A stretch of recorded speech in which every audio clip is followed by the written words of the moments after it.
안녕하세요. 배송 노무사입니다. 네, 저는 서혜진 노무사입니다. 노무사님, 최근에 수능이 있었잖아요. 그쵸? 노무사님 혹시 수능 끝나고 뭐 하셨어요? 너무 오래전 일이라 좀 가물가물한데 영화도 보고요. 만화책도 진짜 많이 봤던 것 같고 그리고 아르바이트도 했었습니다.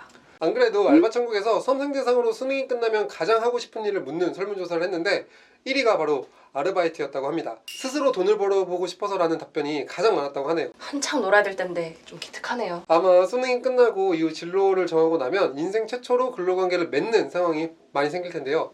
학생 때는 노동법을 배울 기회가 없잖아요. 그쵸?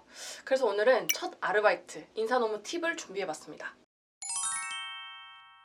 노무사님은 어떤 아르바이트를 해보셨나요? 저는 도서관에서 책 정리하는 일도 해봤고요.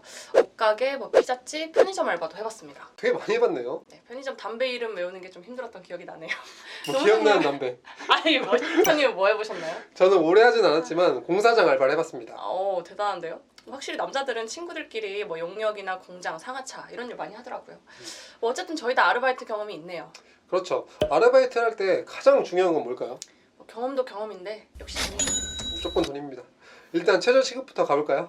2024년인 현재 최저시급은 9,860원이고 내년인 2025년 1월 1일부터는 1,030원의 시급을 적용받게 됩니다. 지금 바로 알바를 시작하게 돼서 2024년 최저 시급으로 계약을 했는데 2025년이 되면은 자동적으로 오르게 되나요? 네, 법이 바뀌는 거라서 따로 변경 계약을 했는지 여부랑 상관없이 1월 1일부터는 인상된 시급을 기준으로 받아야 됩니다. 알바를 구하는 공고를 보면 시급이 좀 높게 책정된 곳들이 있거든요. 여기 보면 주휴수당 포함이라고 되어 있는데 이 주휴라는 개념은 뭔가요? 주휴수당은 주휴일에 대한 수당입니다. 근로기준법 제55조 1항에서는 근로자에게 일주에 평균 1회 이상의 휴일을 유급으로 보장해야 한다고 정하고 있거든요. 네, 일주일 열심히 근무한 근로자에게는 하루는 유급으로 쉴 수 있도록 해서 정신적, 육체적 피로 회복도 돕고 다음 주에는 좀 더 열심히 일해보자 라는 취지인 거죠. 네, 하지만 이 주휴일을 부여받기 위해서는 조건이 있습니다.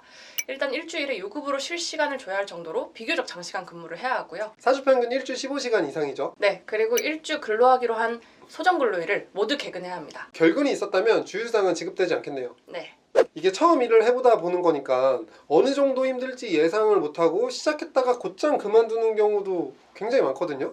엄청 많죠. 일하는 도중에 집 가는 친구들도 저 많이 봤습니다.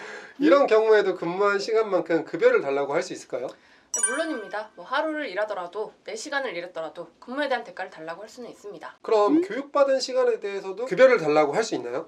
근로계약이 이루어지고 난 다음 근로시간에 이루어지는 교육에 대해서는 근무의 일환이니까 유급이지만 면접 과정 혹은 근로 개시 전 안내의 일환으로 얘기한 시간은 아니겠죠. 그럼 케이스를 봐야 합니다. 만약 수습 기간을 두고 그 기간만큼 급여를 낮게 주는 곳이라면 위 링크를 좀 참고해 주세요. 이번에는 급여가 공제되는 상황에 대해 알아봅시다. 일을 하다 보면 이런 경우들이 있어요. 오늘 손님이 없으니까 좀 일찍 들어가. 혹은 갑작스럽게 사정이 생겼다고 하면서 뭐라는 안 나와도 돼. 이런 경우? 사용자 귀책 사유로 휴업을 하는 경우인 거죠. 이 경우에도 평균 임금의 70%만큼의 수당을 지급해야 합니다. 쉰다고 해서 무급이 아닌 거죠.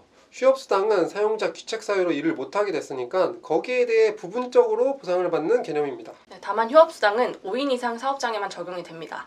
5인 미만이라면 무급으로 해도 문제 제기가 어려운 거죠. 사업주 귀책 사유가 아니라 알바생이 지각을 하거나 조퇴를 한 경우에는 그 시간만큼 급여 공제도 가능한 거죠.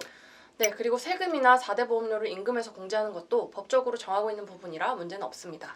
근데 사업장에서 4대 보험료를 공제한 임금을 지급받았는데 알고 보니 4대 보험이 가입이 안 되어 있는 경우들도 종종 있거든요.